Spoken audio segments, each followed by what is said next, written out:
Le budget de BlackRock, c'est un budget qui est proche du budget complet des États-Unis, sans aucune obligation. Là, il n'y a pas d'armée, il n'y a pas de recherche, il n'y a pas d'employés obligatoires. Non, c'est de l'argent. Ces gens ne veulent pas votre bien. Ces gens font du fric. Leur métier, c'est de faire du fric. Vous les trouvez dans les journaux scientifiques, vous les trouvez dans l'industrie pharmaceutique, vous les trouvez dans les big tech et donc dans la pornographie.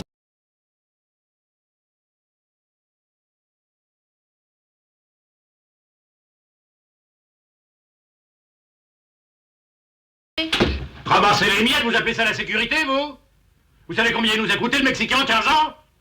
Vous savez combien il nous a coûté? Ah, dis-leur, Paul, moi je peux plus.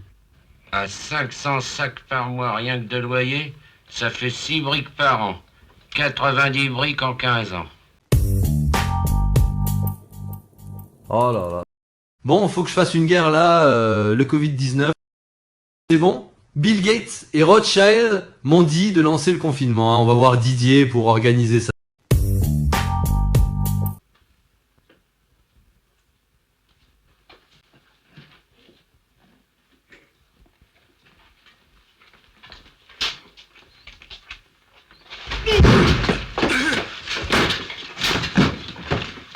Laisse.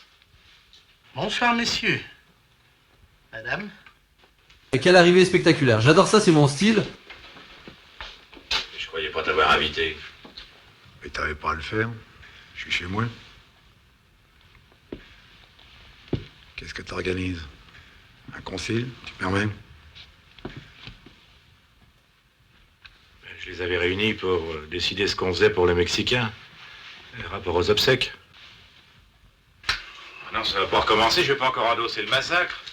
On parlera de ça un peu plus tard. Qui est-ce, le mec du jus de pomme? Ça doit être de moi dont vous voulez parler. Dis-moi, dans ta branche, là, ça va pas très fort non plus, hein? Pourtant, du pastis, vrai ou faux, on en boit encore? Moins qu'avant. La jeunesse française boit des eaux pétillantes. Et les anciens combattants, des eaux de régime. Et puis, surtout, il y a les whisky. Tu sais, c'est un petit peu dans tous les domaines pareil, hein? Moi, si je te parlais motoculture... Oui, enfin... Bien. Et maintenant, à nous. Dans votre secteur, pas de problème, le jeu n'a jamais aussi bien marché. Que tu dis? Ce qui vous chagrine, c'est la comptabilité. Vous êtes des hommes d'action, je vous ai compris. Et je vous ai arrangé votre coup.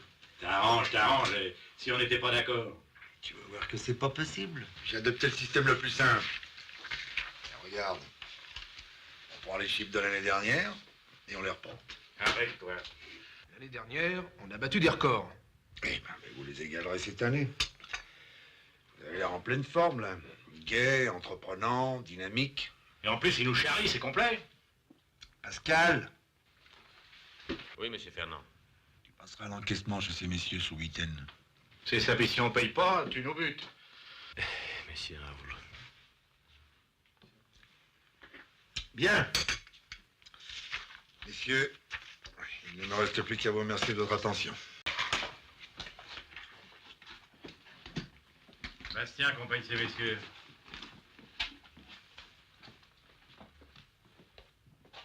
Nous sommes en guerre. En guerre sanitaire, certes. Nous ne luttons ni contre une armée, ni contre une autre nation. Oui, t'as déjà vu ça? En pleine paix.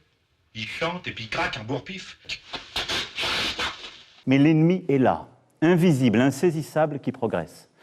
Et cela requiert notre mobilisation générale.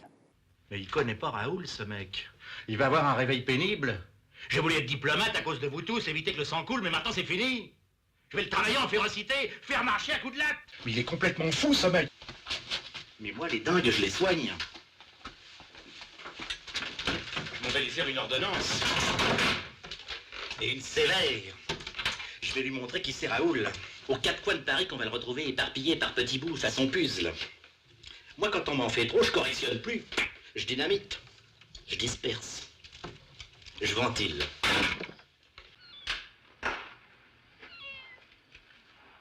Alors, il dort le gros con? Ah, il dormira encore mieux quand il aura pris ça dans la gueule. Il entendra chanter les anges, le gugus de Montauban. Je vais le renvoyer tout droit à la maison mère, au terminus des prétentieux.